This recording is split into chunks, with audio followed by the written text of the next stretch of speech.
Good afternoon, I hope everyone's well today. Thank you for watching as always, it is appreciated.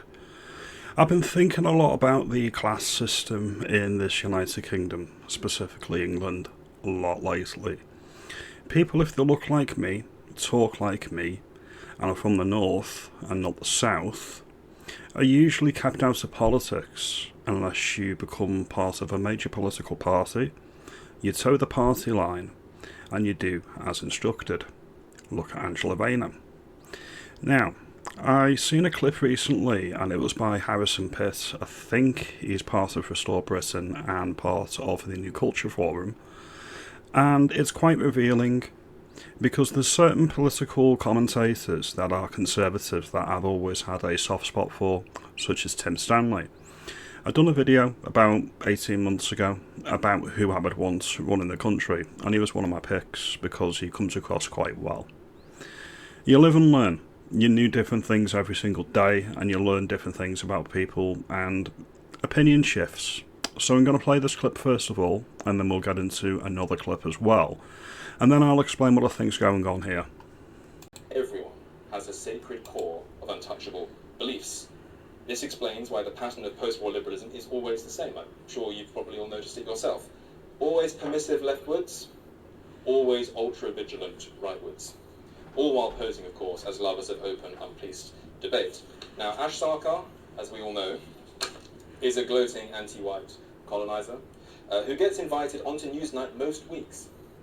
Respectable Tories, like Tim Stanley, are only too happy, delighted, to share a platform with her. Tommy Robinson, meanwhile, is at root a liberal-minded civic nationalist who simply dislikes Islam. Not only is Robinson nowhere near the Newsnight studio, but Tim Stanley has long condemned Robinson as an irredeemable thug, and once even went so far as to describe Islam as, quote, way more English than the EDL.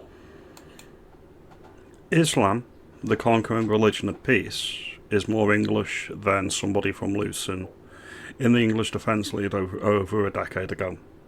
This is what the ruling elites think of the working class. Not just Tommy, but all of us. Any person who's from a lower socioeconomic background, there's nothing down for you. If you eat a sausage roll from Greg's rather than a beef Wellington, like Jacob Rees-Mogg, then they've made up their minds. They've made up your minds, and you want to be in the Labour Party, like Angela Rayner, or you've got nothing of significance to say to them. Now, part of why this is unlike America and unlike the continents, we never had a revolution to get rid of our ruling class. How well is that working out currently? If you look at the aristocracy and you look at the royals currently, how well is that working out? I've said this previously. I think old money and old power is still very prevalent in our society. It's just behind the scenes.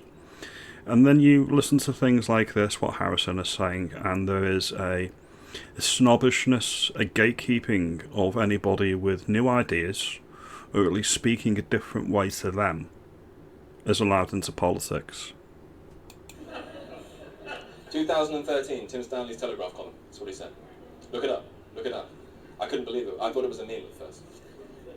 Now, the fact that Stanley, who's a nice man, I've met him, but the fact that Stanley is chummy with a Bengali race communist like Sarkar, but holds his nose at a working-class Englishman whose views are in fact more liberal than Gladstone's, should tell you everything you need to know about the spineless nature of our respectable conservative establishment.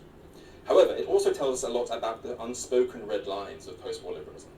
As soon as certain sacred dogmas, and you can throw in a couple, let's just say World War II triumphalism, multicultural pieties, and the insulation of certain minorities from criticism, as soon as these are under threat from a right that accepts the terms of absolute politics and plays to win, most self-described classical liberals and even many self-described traditional conservatives opt for cynical gatekeeping, if not outright censorship. So this is the thing. There's certain points that the global post-war consensus in the West imposed upon polite society and democracy, such as diversity being a strength, and you can't really question that taboo. This is the issue. If you've got issues with anything like this, they just don't platform you. They just don't give you a voice. So they'll say we're open for free speech and democracy within what's acceptable, what we will allow on the table.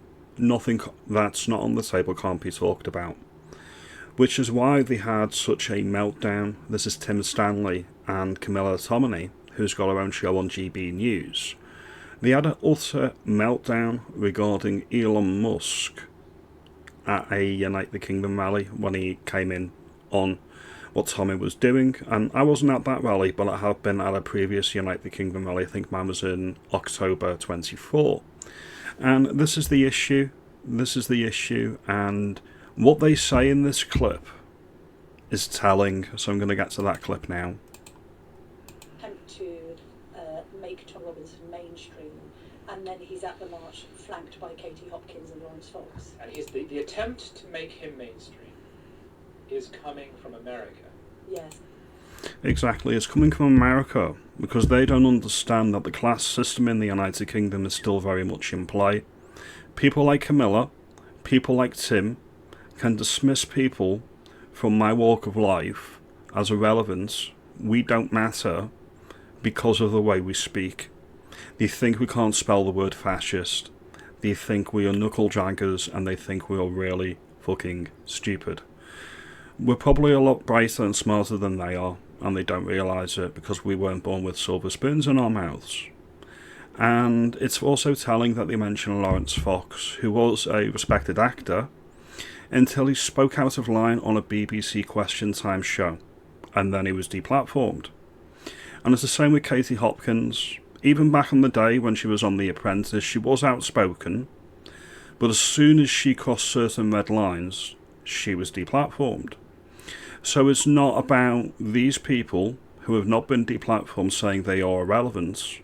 They were made irrelevant by the gatekeeping in the legacy media and the political establishments. From this country. Who doesn't really understand British politics very well. I think I understand it pretty well, so Elon Musk may not understand it very well because he's not from Britain. I think I've outlined it completely.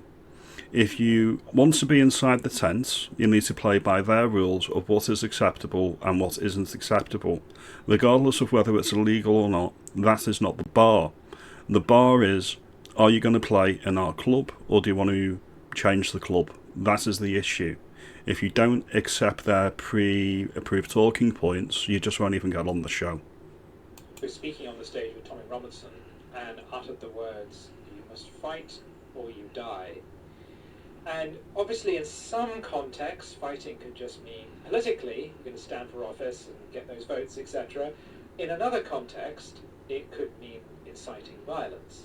And I think that I think his clumsy language in that case is an argument for him staying away from what could be a very explosive situation. And then when they do have this giant march and when they do organise speakers, who do they wind up with? Katie Hopkins. And also on the march was Lawrence Fox. But he's not mainstream. He's not mainstream. He's not big. He's not substantive. If this march is for anything, and it comes down to Lawrence Fox, Katie Hopkins, and Tommy Robinson, I just don't know what it's for. I don't know what it represents. Except I hate to say it, but people trying to make a second career. Why would they be trying to make a second career? Would it be because you took away their first career? Interesting. Anyway, we'll end these here. Up until about a fortnight ago, Reform UK was deemed the boogeyman of British politics, the evil far-right bigots that you don't want to vote for, and everybody from the Daily Telegraph to the Times to the Mirror to Narinder Kaur was telling you just how bad, just how wicked, just how evil Reform UK is. In the past 2 weeks, with the launch of Restore Britain, something strange has happened. You're getting headlines like this from Tim Stanley in the Telegraph. My message to young right: do not join Rupert Lowe's destructive vanity project. Destructive to who? Is it destructive to your worldview? Is it destructive to the way that you do things? Is it destructive to your gatekeeping? Is that what it's destructive to? Could be. That would be one interpretation. Comment below if you think that's what it is. Let me know if you think I've got this dead wrong, or you think I've got this dead right. And then you look at things like this. This is another one from Tim Stanley. Reform is turning into Tories 2.0, and that's a tragedy. Restore Britain is not the answer. It's become a magnet for angry young men with very short hair. So essentially what he's saying is that lot that Reform UK denounced and deplored on live TV, with Camilla Tominey of all people, are joining Restore Britain in droves because they found a receptacle for somebody who may actually take their concerns seriously. These are just my thoughts. Your mileage may vary. The one thing I would potentially warn Harrison about from the New Culture Forum is there is still snobbery, but it cuts both ways. I was sceptical of Harrison for the longest time, and it's because he doesn't speak like me. He doesn't speak like me. So there is a snobbery in Britain, both from the upper classes or people that aren't working class at the very least, to the working class, but it cuts both ways. There's also a suspicion of working class people to the people that are above them on the totem pole. As always, like, comment and subscribe. I appreciate your time, and I'll see you in the next video. Have a good day.